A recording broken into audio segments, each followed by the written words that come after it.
नमस्कार दोस्तों। आज की कहानी है उमा के व्यक्तित्व पर क्या दाग लगा पाया अनवर। अचानक उमा की आंखें खुलती हैं। ऊपर छत की तरफ देखती हुई वह गहरी सांस लेती है। वह आहिस्ता से उठती है। सिरहाने रखे पानी की बोतल से कुछ घूंट अपने सूखे गले में डालती है। आंखें बंद कर वह पानी को गले से ऐसे नीचे उतारती है जैसे उन सब बातों को अपने अंदर समा लेना चाहती है। पर यह हो नहीं पा रहा। हर बार यह दिन उबकाई की तरह उसके पेट से निकलकर उसके मुंह में भर आता है, जिसकी दुर्गंध से उसकी सारी ज्ञानेंद्रियां कांप उठती हैं। पानी अपने हलक से नीचे उतारकर वह अपना मोबाइल देखती है। रात के 1:30 बजे हैं। वह तकिए को बिस्तर के ऊंचे उठे सिरहाने से टिकाकर उस पर सिर रख लेट जाती है। एक चंदन का सूखा वृक्ष खड़ा है। उसके आसपास मंदिम रोशनी है। मोटे तने से होते हुए दो सूखी शाखाएं ऊपर की ओर जा रही हैं, जैसे कि कोई दोनों हाथ ऊपर उठाए खड़ा हो। बीच में एक शाखा चेहरे से उठी हुई है और तनातन लग रहा है। धीरे धीरे वह सूखा चंदन का पेड़ साफ दिखने लगता है। रोशनी उस पर तेज हो गई है, बहुत करीब है। अब वह एक स्त्री का आकृति है, बहुत ही सुंदर, किसी अप्सरा सी है। नर्तकी सी भावभंगिमाएं, नाक, आंख, होठ, गर्दन, कमर की लचक, लहराते सुंदर बाजू सब साफ दिख रहे थे। चंदन की खुशबू से वहाँ खुशनुमा माहौल बन रहा है कि तभी उस सूखे पेड़ पर, उस उकेरी हुई अप्सरा पर एक विशाल सांप लिपटा हुआ दिखने लगता है। बेहद विशाल, गहरा, चमकीला, नीला, हरा, काला रंग उसके ऊपर चमक रहा है। सारे रंग किसी लहर की तरह लहरा रहे हैं। आंखों के चारों ओर सफ़ेद चमकीला रंग है। सफ़ेद चमकीले उस रंग से घिरी गोल आंख उस अप्सरा की पूरी काया को अपने में समा लेने की हवस लिए हुए है। रक्त सा लाल, किसी कोंती बिजली से कटे उसके अंग उस काया पर लपलपा रहे हैं। वह विशाल सांप अपनी जकड़ को घूम घूम कर इतना ज़्यादा कस रहा है कि वह उस पेड़ को मसलकर धूल ही बना देना चाह रहा है। तभी वह काया जीवित हो जाती है। सांप उससे दूर गिर पड़ता है। वह एक सुंदर सी अप्सरा बन खड़ी हो जाती है और सांप की तरह अपनी दृष्टि में ठहराव, शांति, आत्मविश्वास और आत्मशक्ति से ज्यों ही नजर डालती है, वह सांप गायब हो जाता है और उमा जाग जाती है। सपने को दोबारा सोचकर उमा फिर बोतल से पानी की घूंट अपने हलक से उतारती है। अब उसे नींद नहीं आ रही। भारतीय वन सेवा के बड़े ओहदे पर है उमा। उमा को मिला यह बड़ा सा घर और रहने के लिए वह अकेली। 3 तो सोने के ही कमरे हैं और जो लगभग बंद ही रहते हैं। एक में वह सोती है।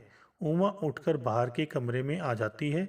बड़ी सी, पूरे शीशे की खिड़की पर से पर्दा सरका देती है। दूर दूर तक अंधेरा। IGNF ए देहरादून के अहाते में रोशनी करते बल्ब से बाहर दृश्य धुंधला सा दिख रहा था। अभी अभी बारिश रुकी थी। चिनार के ढलाव से नुकीले पत्तों पर लटकती बूंदों पर नजर गड़ाए वह उस बीते एक दिन में चली जाती है। उन दिनों वह अपनी PhD के अध्ययन के सिलसिले में अपने शहर रांची के विश्वविद्यालय आई हुई थी। पूरा बचपन तो यहीं बीता उसका। झारखंड के जंगलों में अवैध खनन व अवैध जंगल के पेड़ काटने पर रोक व अध्ययन के लिए जिला स्तर की कमेटी थी। आज उमा ने उस कमेटी के लोगों को बातचीत के लिए बुलाया था। जरा भी पता नहीं था उसके जीवन में कौन सा सवाल उठ खड़ा होने वाला है। मीटिंग खत्म हुई। सारे लोग चाय के लिए उठ गए। उमा अपने लैपटॉप पर जरूरी टिप्पणियां लिखने लग गई। तभी उसे लगा कोई उसके पास खड़ा है। उसने नज़र ऊपर की। एक नज़र उसके चेहरे पर गड़ी हुई थी। आपने मुझे पहचाना नहीं? उमा ने कहा। सॉरी, नहीं पहचान पाई। हम स्कूल में साथ थे, उस शख्स ने कहा। क्षमा करें, मेरी याददाश्त कमज़ोर हो गई है, स्कूल की बातें याद नहीं है। उमा ने जवाब दिया। मैं अनवर हूँ, याद आ रहा है? अनवर नाम तो सुना सुना सा लग रहा है। एक लड़का था, दुबला पतला। शैतान? शैतान नहीं था, मैं बेहद चंचल था, वह बोला था। उमा गौर से देखती है, कुछ याद करने की कोशिश करती है और अनवर, स्कूल के अन्य दोस्तों के नाम व कई घटनाएं बनाता जाता है। उमा को लगा जैसे उसका बचपन कहीं खोया झांकने लगा है। पता नहीं कब वह अनवर के साथ सहज हो गई, हंसने लगी, स्कूल की यादों में डूबने लगी। अनवर की हिम्मत बढ़ी, उसने कह डाला, मैं तुम्हें नहीं भूल पाया। मैं साइलेंट लवर हूँ तुम्हारा। मैं तुमसे अभी बेहद प्यार करता हूँ। यह क्या बकवास है? पागल हो गए हो क्या? स्कूल में ही रुक गए हो क्या? उमा आक्रोशित हो गई। हाँ, कहो पागल हूँ मुझे।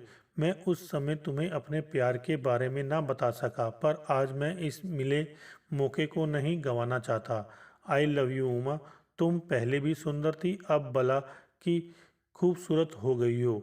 उमा झट वहाँ से उठ जाती है और अपनी गाड़ी से अपने आवास की ओर निकल लेती है।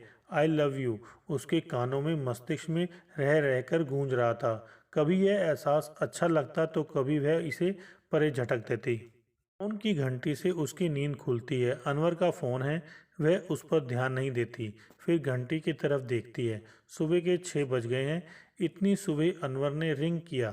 उमा उठकर बैठ जाती है, चेहरा धोकर चाय बनाती है, अपने फ़ोन पर जुड़ी मैसेज कॉल ईमेल देखने में लग जाती है। तभी फिर फ़ोन की घंटी बज उठती है। फिर अनवर का फ़ोन है। हेलो। हाँ। हेलो, उठ गई क्या? गुड मॉर्निंग, अनवर की आवाज़ थी। इतने सवेरे रिंग कर दिया?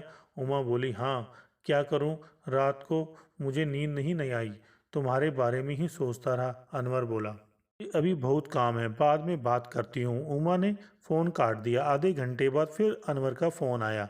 अरे, मैं तुमसे मिलना चाहता हूँ। नहीं नहीं, मुझे नहीं मिलना है, मुझे बहुत काम है। और उसने फ़ोन जल्दी से रख दिया। आधे घंटे बाद फिर अनवर का फ़ोन आया और वह बोला, सुनो, फ़ोन काटना मत, बस एक बार मिलना चाहता हूँ, फिर मैं कभी नहीं मिलूँगा, ठीक है? लंच के बाद आ जाओ। उमा ने अनवर से कहा। लंच के समय कमरे की घंटी बजती है। उमा दरवाज़ा खोलती है। सामने अनवर खड़ा है। अनवर बेखौफ दरवाजे के अंदर घुस जाता है। ओह, आज भला की खूबसूरत लग रही हो। उमा मेरे इंतजार में थी ना, तुमने अपने आप को मेरे लिए तैयार किया है ना? उमा बोली, ऐसी कोई बात नहीं है, मैं अपने साधारण लिबास में हूँ, मैंने कुछ भी खास नहीं पहना। अनवर डाइनिंग रूम में लगी कुर्सी पर डीठ की तरह बैठ गया। उमा के अंदर बेहद हलचल मची हुई थी, पर वह अपने आप को सहज रखने की भरपूर कोशिश में है। वह भी दूसरे कोने में पड़ी कुर्सी पर बैठ गई। अनवर 2 बार राष्ट्रीय स्तर की मुख्य राजनीतिक पार्टी से चुनाव लड़ चुका था, लेकिन दोनों बार चुनाव हार गया था। वह अपने नेता होने व दिल्ली तक पहुंच होने को छोटे मोटे कार्यों के लिए भुनाता है।